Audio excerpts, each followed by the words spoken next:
இயேசு கிறிஸ்துவின் நாமத்தினாலே இந்த காலை வேளையிலே உங்களை அன்போடு கூட வாழ்த்துகிறேன். உங்களுக்கு கிருபையும் தேவ சமாதானமும் உண்டாவதாக. ஒவ்வொரு வெள்ளிக்கிழமை காலை தோறும் பரிசுத்த ஆவியானவர் யார் என்ற வார்த்தையின் அடிப்படையிலே நாம் திருவிருந்தோடு கூட கர்த்தருடைய வார்த்தையை தியானித்துக் கொண்டே இருக்கிறோம். கடந்த வாரம் நாம் தியானித்த பொழுது பரிசுத்த ஆவியானவர் நம்மோடு கூட பேசுகிறவர். அவர் பிலிப்புடனே பேசி, நீ போய் அந்த ரதத்தோடே சேர்ந்து கொள் என்று சொன்ன வார்த்தையை நாம் தியானித்தோம்.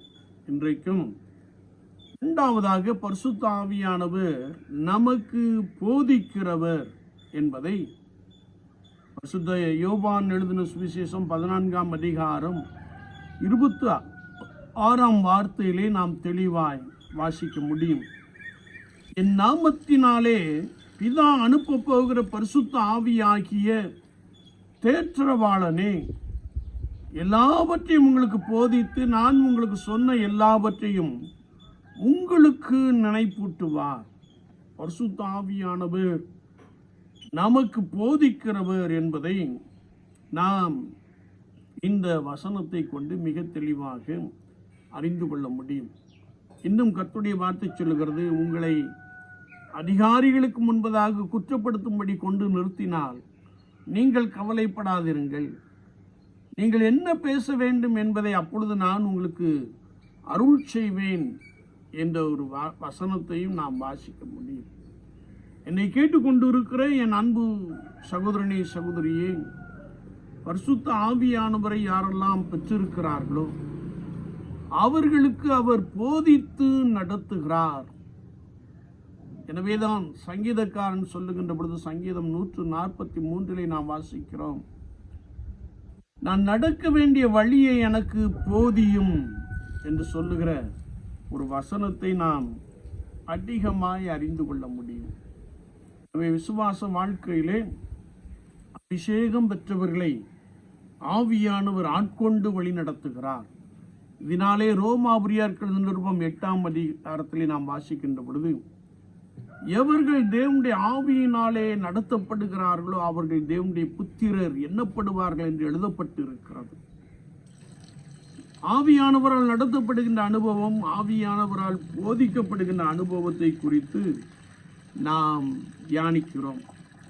ஏசாயா தீர்க்கதரிசியின் புஸ்தகம் 30ஆம் அதிகாரம் 21ஆம் வசனத்தை நாம் வாசிக்கின்ற பொழுது, நீங்கள் வலதுபுறமாய் சாயும் போதும் இடதுபுறமாய் சாயும் போதும் வழி இதுவே, இதிலே நடவுங்கள் என்று உங்கள் பின்னாலே சொல்லும் வார்த்தையை உங்கள் காதுகள் கேட்கும் என்று எழுதப்பட்டிருக்கிறது. எந்த ஒரு தேவ மனிதன் ஒருவேளை தேவ வழியை விட்டு சாய்கின்ற பொழுது, கர்த்தருடைய வழியை விட்டு விலகுகின்ற பொழுது, ஆண்டவர் அவர்களோடு கூட பேசி அவர்களுக்கு போதித்து நடத்துகிறவராக இருக்கிறார். ஏசாயா தீர்க்கதரிசியின் புஸ்தகம் 35ஆம் அதிகாரம் 8ஆம் வசனத்திலே நாம் வாசிக்கின்ற பொழுது, அது பரிசுத்த வழி என்னப்படும் என்று எழுதப்பட்டு இருக்கிறது. சுவிசேஷ வாக்கியத்திலே நாம் வாசிக்கின்ற பொழுது, இடுக்கமான வாசல் விசாலமான வழி என்பதை நாம் வாசிக்க முடியும். இடுக்கமான வாசல் வழியாய் உட்பிரவேசிக்க பிரயாசப்படுங்கள், விசாலமான வழி கேட்டுக்கு போகிறதாக இருக்கிறது, அதிலே அநேகர் நடக்கிறார்கள் என்பதை நாம் பரிசுத்த வேதாமத்தை கொண்டு மிக தெளிவாக அறிந்து கொள்ள முடியும். என்னை கேட்டுக்கொண்டு இருக்கிற என் அன்பு சகோதரனே சகோதரியே, பாவமும் அக்கிரமமும் கொடுமையும் பூமி சீர்கட்டதுமாய் இருந்த இந்த பூமியிலே நோவாவும் அவனுடைய குடும்பத்தாரும் கர்த்தருடைய வழியிலே நடந்தபடியினாலே அழிவில் இருந்து அவர்கள் காக்கப்பட்டார்கள் என்பதை நாம் நன்றாய் அறிந்திருக்கிறோம். எனவே பரிசுத்த ஆவியானவரே நமக்கு போதித்து நடத்துகிறவர் என்பதை நாம் விசுவாச வாழ்க்கையிலே பலமாய் அறிந்து கொள்ளுகிறோம். இதற்கு ஆதாரமாக பரிசுத்த லூக்கா எழுதின சுவிசேஷம் 24ஆம் அதிகாரம் 13 முதல் 31 வசனங்களை நாம் வாசிக்கின்ற பொழுது, எம்மாவூர் சீஷர்கள் வழிநடந்து சென்று கொண்டே இருக்கிறார்கள். அவர்கள் இயேசுவை கிறிஸ்துவை குறித்து துக்கமுகமாய் பேசிக்கொண்டே செல்லுகிறார்கள். அவர்களோடு கூட உயிர்த்தெழுந்த இயேசு கிறிஸ்துவும் நடந்து சென்றார் என்று வேதம் சொல்லுகிறது. அவர் அவர்களை பார்த்து, நீங்கள் ஏன் துக்கமுகமாய் பேசிக்கொண்டு செல்லுகிறீர்கள் என்று கேட்ட மாத்திரத்திலே, நீர் அந்நியரோ, இஸ்ரவேலிலே நடந்தது உமக்கு தெரியாதோ என்று சொல்லி,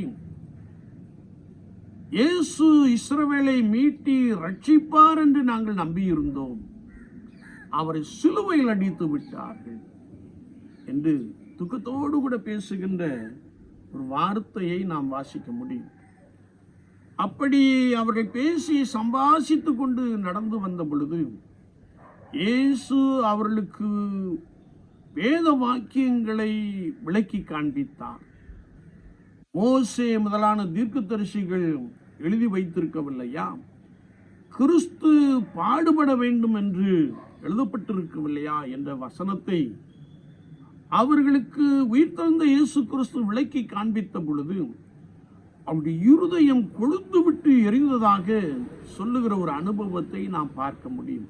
அது மாத்திரமல்ல, அவர்கள் செல்லுகின்ற கிராமம் சமீபமாய் காணப்பட்டபடியினாலே, இன்று இரவு நீர் எங்களோடு கூட தங்க வேண்டும் என்று சொல்லி அவரை வருந்தி அழைத்தார்கள். அவர்கள் அவருடைய வீட்டுக்குள் பிரவேசித்த பொழுது ஆண்டவர் அப்பத்தை எடுத்து ஆசீர்வதித்தார். அவருடைய கண்கள் துறக்கப்பட்டது. அவர்கள் இயேசு என்று அறிந்து கொண்டார்கள். அவர் அவருடைய கண்களுக்கு மறைந்து போனார் என்பதை நாம் பரிசுத்த வேதாகமத்தில் மிக தெளிவாக அறிந்து கொள்ள முடியும். என்னை கேட்டுக்கொண்டு இருக்கிற என் அன்பு சகோதரனே, சகோதரியே, நீ துயரத்தோடு கூட இருக்கின்ற பொழுது, துக்கத்தோடு கூட இருக்கின்ற பொழுது, ஆண்டவர் உன்னோடு கூட பேசி உனக்கு போதித்து அவர் உன்னை வழிநடத்துகிறார் என்ற வார்த்தையை நாம் இங்கே தெளிவாய் அறிந்து கொள்ள முடியும். உங்கள் துக்கம் சந்தோஷமாய் மாற்றும்படியாய் ஆண்டவரே உங்களுக்கு போதிக்கிறார். அவரே உங்களை நடத்துகிறார். அவரே உங்களோடு கூட பேசி உங்களுக்கு வேத வாக்கியங்களை விளக்கி காண்பிக்கிறார் என்பதை நாம் பரிசுத்த வேதாகமத்தின் துணையோடு விட மிக தெளிவாக அறிந்து கொள்ள முடியும். என்னை கேட்டுக்கொண்டு இருக்கிற என் அன்பு சகோதரனே, சகோதரியே, பரிசுத்த ஆவியானவர் மிக தெளிவாக உங்களுக்கு போதித்து உங்களை நன்றாய் நடத்த போதுமானவராக இருக்கிறார். இன்னும் நாம் அப்போஸ்தலனாகிய பரிசுத்த பவுல் கொரிந்தியருக்கு முதலாம் நிருபம் 2ஆம் அதிகாரம் 9ஆம் வசனம் முதல் 13ஆம் வசனம் வரைக்கும் நாம் வாசிக்கின்ற பொழுது அங்கே கற்புடைய வார்த்தை சொல்லுகிறது, தேவன் தம்மில் அன்பு கூறுவர்களுக்கு ஆயத்தம் பண்ணினவைகளை கண்கள் காணவும் இல்லை, காது கேட்கவும் இல்லை, அவைகள் மனுஷனுடைய இருதயத்தில் தோன்றவும் இல்லை. நமக்கோ தேவன் அவைகளை தமது ஆவியினாலே வெளிப்படுத்தினார்.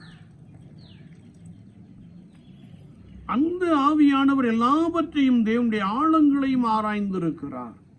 நமக்கு ஒரு பெரிய விசுவாசம் உண்டு, நம்பிக்கை உண்டு. கண்டு விசுவாசிக்கிறவர்களை விட காணாமல் விசுவாசிக்கிறவர்கள் மேல் என்று எழுதப்பட்டு இருக்கிறது. எனவே ஒருவேளை மறுமைக்குரிய காரியங்களை தேவ ஆவியானவர் நமக்கு வெளிப்படுத்தினார். அவர் எல்லாவற்றையும் தேவனுடைய ஆழங்களையும் ஆராய்ந்திருக்கிறார் என்று வசனம் சொல்லுகிறது. அது மாத்திரமல்ல,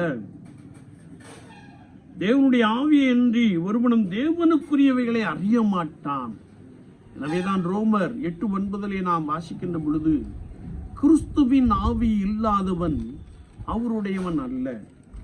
ஆவியானவர் நமக்கு போதிக்க வேண்டுமே என்றால், ஆவியானவர் சத்தியத்தின்படி நம்மை நடத்த வேண்டுமே என்றால், பரிசுத்த ஆவியானவர் நமக்குள் வாசம் பண்ணி நம்மோடு கூட இருந்து நடத்த வேண்டுமே என்றால், நான் இந்த அபிஷேகத்தை நிறைவாய் பெற்றிருக்க வேண்டும் என்பதை குறித்து வசனம் மிக தெளிவாக கற்றுக் கொடுக்கிறது. எனவே தேவனுடைய ஆவியை அன்றி ஒருவனும் தேவனுக்குரியவைகளை அறிய மாட்டான். நாங்களோ உலகத்தின் ஆவியை பெறாமல் தேவனால் எங்களுக்கு அருளப்பட்டவைகளை அறியும்படிக்கு தேவனிடத்திலிருந்து புறப்படுகிற ஆவியை பெற்றோம் என்று சொல்லுகிற ஒரு வார்த்தையை நாம் வாசிக்க முடியும். இதைத்தான் யோவான் சொல்லுகின்ற பொழுது, சத்திய ஆவியாகிய தேற்றவாளன் உங்களுக்குள் வரும்போது அவர் உங்களுக்கு போதித்து உங்களுக்கு காரியங்களை நினைப்பூட்டுகிறவராக இருக்கிறார் என்று வசனம் மிக ஆழமாக கற்றுக் கொடுக்கிறது. என்னை கேட்டுக்கொண்டிருக்கிற என் அன்பு தெய்வ ஜனங்களே, விசுவாச வாழ்க்கையிலே ஆலயம் வருவதும் செல்வதும் என்பது காரியம் அல்ல. அதை காட்டிலும் மேலான காரியங்களை ஆவியானவர் பரிசுத்த வேதாகமத்தில் எழுதி வைத்திருக்கிறார். பரிசுத்த ஆவியானவரால் போதித்து நடத்தப்படுகிற அனுபவம் ஒவ்வொரு கர்த்தருடைய விசுவாசிக்கும் ஒவ்வொரு பிலீவர்ஸ்க்கும் வேண்டும் என்பதை குறித்து வசனம் மிக தெளிவாக கற்றுக் கொடுக்கிறது.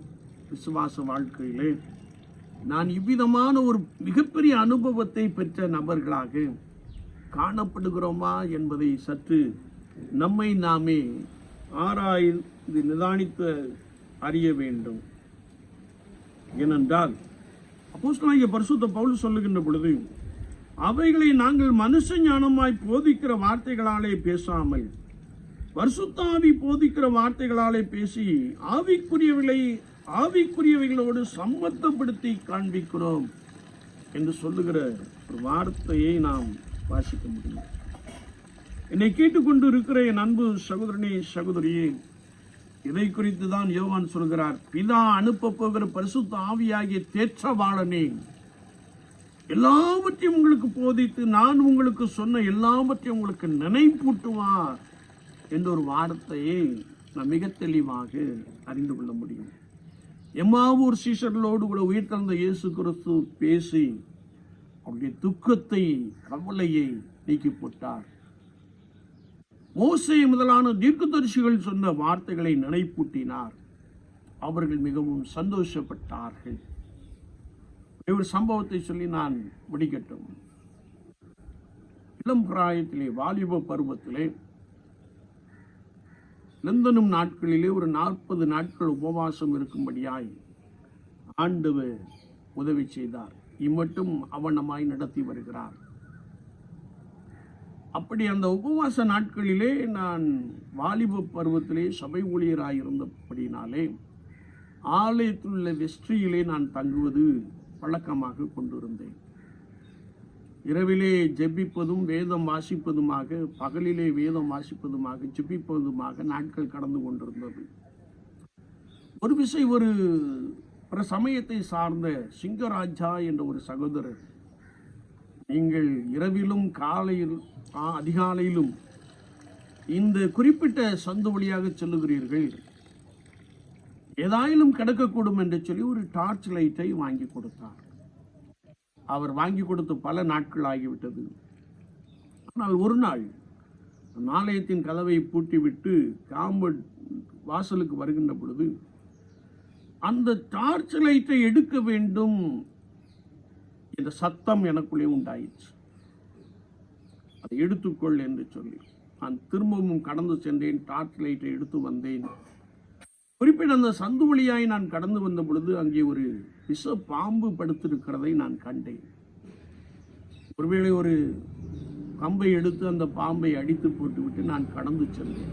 ஏன் இதை சொல்லுகிறேன் என்றால், ஒருவேளை இருட்டிலே வழக்கத்தின்படியே நான் வந்திருப்பேன் என்றால் ஒருவேளை அதிலே நான் மிதித்து அது என்னை தீண்டி இருக்கக்கூடும். ஆனால் நீ டார்ச் லைட்டை எடுத்துக்கொள் என்ற அந்த சத்தம் எனக்குள்ளே கேட்டபடியினாலே அதை கடந்து செல்லும்படியாய் ஆண்டவர் எனக்கு உதவி செய்தார்.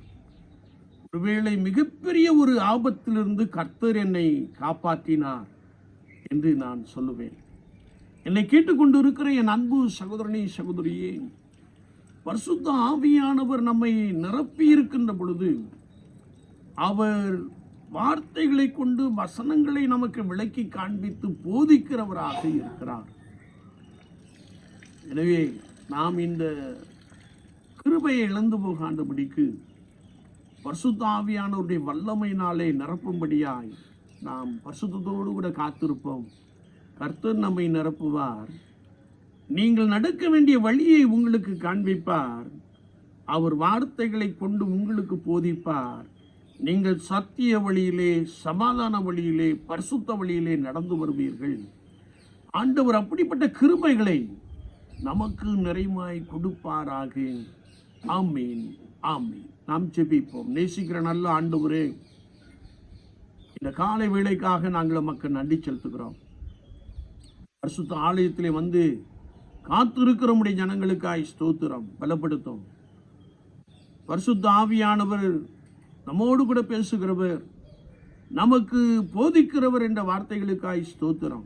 மெய்யாகவே நம்முடைய ஜனங்கள் தேவ வல்லமையினாலே, தேவ ஆவியானவராலே நிரப்பப்பட்டவர்களாய், அபிஷேகிக்கப்பட்டவர்களாய், தேற்றவாளனாகிய பரிசுத்த ஆவியானவரால் போதித்து வழிநடத்தப்படுகிறவர்களாக காணப்பட ஆண்டவர் உதவி செய்யும்படியாய் நாங்கள் வேண்டி நிற்கிறோம். ஏதோ கிறிஸ்தவர்களாக மாத்திரமல்ல, நம்முடைய வல்லமையை தரித்து கொண்டவர்களாக, ஆதி திருச்சபையிலே காணப்பட்ட பரிசுத்த ஆவியானவரால் நிரப்பப்பட்டவர்களாக காணப்பட கர்த்தர் ஒவ்வொருவருக்கும் உதவி செய்யும்படியாய் நாங்கள் வேண்டி நிற்கிறோம். அநேக விதமான போதனைகள் நிறைந்த இந்த உலகத்திலே ஆண்டவரே, மெய்யான வழியிலே நடக்க, மெய்யான போதகத்தை கேட்டு உமக்குள்ளாக நிலைத்து இருக்கக்கூடிய சத்துவத்தினாலே நிறைந்திருக்க கர்த்தர் ஒவ்வொருவருக்கும் உதவி செய்யும்படியாய் நாங்கள் வேண்டி நிற்கிறோம். வார்த்தைகளை கேட்டவர்களை பலப்படுத்தும், வல்லமையினாலே நிரப்பும். நீரே இவர்களுக்கு போதித்து வழிநடத்தும்படியாய் இந்த கருத்திலே அர்ப்பணிக்கிறோம். ஆசீர்வதித்தருளும். இயேசு கிறிஸ்துவின் நாமத்தில் ஜெபங்கேளும் பரிசுத்த பிதாவே. ஆமீன், ஆமீன்.